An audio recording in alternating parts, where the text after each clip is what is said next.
प्रधानमंत्री का missed call नहीं आया, आज भी नहीं आया। अंग्रेजों ने हाथ और पांव में बेड़ियां पहनाई, लेकिन आजाद भारत की सरकार ने कीले गाड़ दी ताकि किसानों के पांव ठहर जाएं।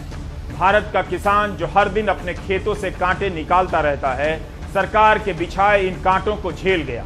प्रधानमंत्री किसानों को समझ नहीं रहे थे, बल्कि अपनी ताकत समझा रहे थे कि सरकार चाहे तो ऐसा ऐसा कर सकती है।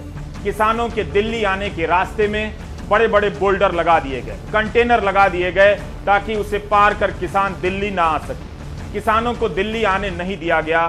सुभाष चंद्र बोस का नारा था दिल्ली चलो। जब यह नारा किसानों का हुआ तो दिल्ली वाली सरकार को खटक गया।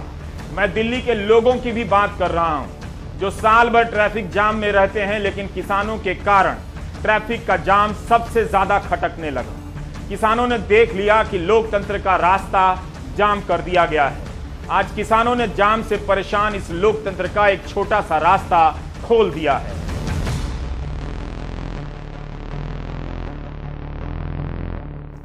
टूल किट का बवाल खड़ा किया गया कि अंतर्राष्ट्रीय ताकतें देश के खिलाफ लगी हैं। 20 साल की दिशा रवि के साथ क्या हुआ? गोदी मीडिया को आगे कर एक भीड़ खड़ी की गई किसानों के खिलाफ।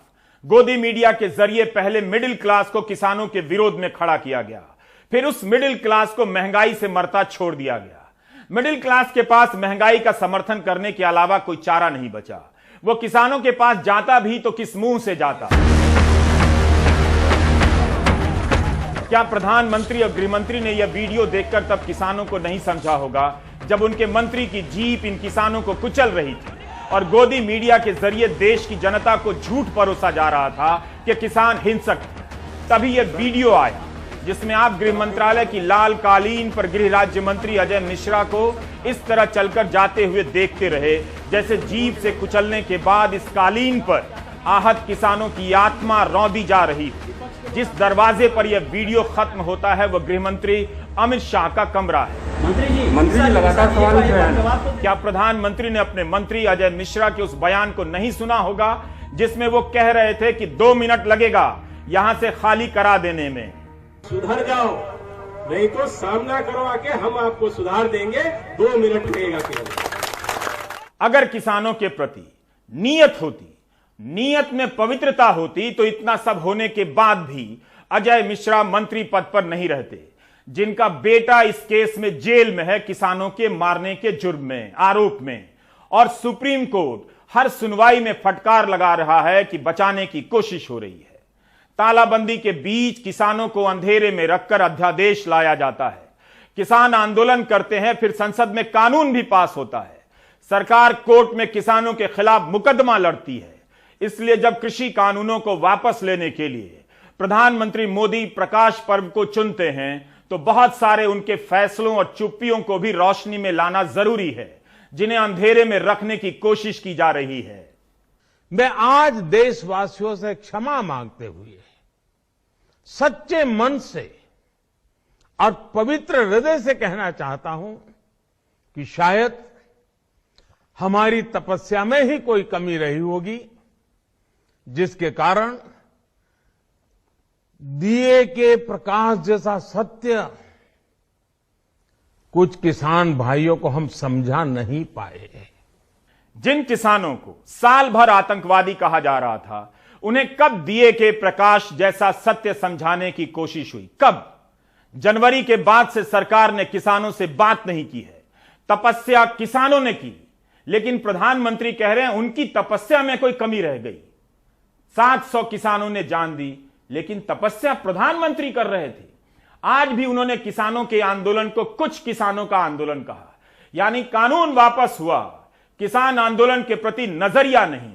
सरकार अब भी इन किसानों को अमीर किसान और कुछ किसान के रूप में देखे जा रही है। यह थी सरकार की तपस्या, किसानों के खिलाफ किसान सम्मेलन के जरिए अपना किसान खड़ा करने की तपस्या, यह साबित करने की कि किसानों के आंदोलन में कुछ किसान हैं, अमीर किसान हैं।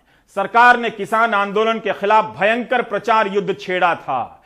राज्यसभा में कांग्रेस सांसद नासिर हुसैन, राजमणि पटेल के सवाल के जवाब में कृषि मंत्री नरेंद्र सिंह तोमर ने कहा था कि सितंबर 2020 से जनवरी 2021 तक केवल 5 महीने में 7.25 करोड़ से अधिक की राशि खर्च की गई कृषि कानूनों से जुड़े भ्रामक बातों के प्रचार को खत्म करने के लिए।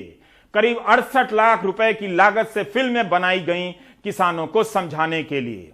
अगर प्रधानमंत्री किसानों के लिए तपस्या कर रहे होते तो सर फोड़ने वाले वीडियो के बाद हरियाणा की सरकार उस अफसर के बचाव में नहीं आती और जिसके खिलाफ कार्रवाई के लिए किसानों को आंदोलन पर नहीं उतरना पड़ता। अगर प्रधानमंत्री तपस्या कर रहे होते तो अजय मिश्रा आज मंत्री नहीं होते। शायद तपस्या में इस बात की कमी रह गई होगी कि कीलें कम बिछाई गईं, सर कम फोड़े गए, किसानों पर जीपें कम चलाई गईं। अगर बात तपस्या और नीयत की होती तो यह बात किसानों को बुलाकर भी कही जा सकती थी, लेकिन प्रधानमंत्री ने इसका ऐलान भी एक तरफा तरीके से किया, अचानक किया। जिस तरीके से अध्यादेश के जरिए यह कानून लाया गया था, अचानक लाया गया था। किसानों को पता है कि यूपी का चुनाव है, इसलिए वापस हुआ है ताकि उनके बीच बीजेपी के नेता जा सकें। शायद इसलिए किसानों ने तुरंत आंदोलन के खत्म होने का ऐलान नहीं किया। वे कह रहे हैं कि कानून वापस लेना एक मांग है, उनकी दूसरी मांगे भी बड़ी हैं, जैसे एमएसपी की गारंटी देना, बिजली संशोधन विधेयक को वापस लेना। क्या आप लोग दिल्ली की तमाम सीमाओं से चले जाएंगे? क्या करेंगे अब आप? एक साल में हमारे 700 किसान शहीद हो चुके हैं और एक साल में हम पहले जब आए थे तो पहले महीने में ही मीटिंग्स में हमने स्पष्ट कर दिया था कि हम ये 3 कानून वापस करवाए बगैर नहीं जाएंगे। आज एक नई डेवलपमेंट हुई है, इसलिए कल हम अपनी एसकेएम की बैठक करेंगे। पूरे इस बैकग्राउंड में हम आगे आंदोलन को कितना किस तरफ ले जाएंगे, कब ले जाना है, इसका डिसीजन करेंगे। तो यानी फिलहाल आज या 1-2 दिन में आप लोग दिल्ली की सीमाओं से नहीं जा रहे हैं वापस? नहीं, बिल्कुल नहीं। मुझे नहीं लगता ऐसा कोई भी साडा आंदोलनकारी या नेता सोचता है, ऐसी बात नहीं है। जो इश्यूज को प्रॉपरली टेबल में बैठ के एक एग्रीमेंट के रूप में करना चाहिए, वो अभी भी सरकार को मैं कहना चाहता हूँ कि वो अपना एक डेलीगेशन बनाए, हमारी डेलीगेशन है, वो बैठ के जितने भी इशू पेंडिंग हैं उनके ऊपर भी एक एक करके एक एग्रीमेंट बन जाए। प्रधानमंत्री राष्ट्र के नाम संदेश के लिए अलग अलग समय का चुनाव करते हैं। आज सुबह 9 बजे जब आप दफ्तर जाने की आपाधापी में थे, नहा रहे थे, बाथरूम में थे, नाश्ता कर रहे थे, गाड़ी में थे, ट्रैफिक जाम में थे, तब उनका राष्ट्र के नाम संदेश आता है। उनके भाषण में नेक, नियत, पवित्रता, शुद्ध, विशुद्ध, हित, उज्जवल भविष्य, कल्याण, प्रगतिशीलता, प्रयास जैसे शब्दों की भरमार थी। उन्होंने कहा कि साल भर किसानों को विनम्रता से समझाने की कोशिश की गई। प्रधानमंत्री अगर संसद में इस कानून को लेकर दिए गए अपने भाषण को एक बार सुन लें तो तपस्या की तरह विनम्रता पर भी उन्हीं की कॉपीराइट हमेशा के लिए फिक्स हो जाएगी। आप ध्यान से सुनिए, इस भाषण में प्रधानमंत्री उन्हीं शब्दों का मजाक उड़ा रहे हैं जिनसे एक लच्छेदार भाषण बनता है, किसी आंदोलन की तस्वीर बनती है। हम लोग कुछ शब्दों से बड़े परिचित हैं, श्रमजीवी, बुद्धिजीवी, ये सारे शब्दों से परिचित हैं। लेकिन मैं देख रहा हूं कि पिछले कुछ समय से इस देश में एक नई जमात पैदा हुई है, एक नई बिरादरी सामने आई है, और वो है आंदोलनजीवी।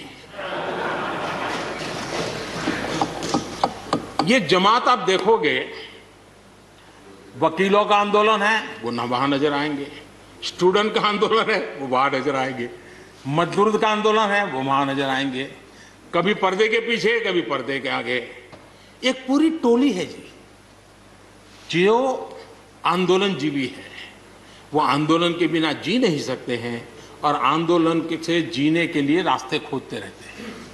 हमें ऐसे लोगों को पहचानना होगा।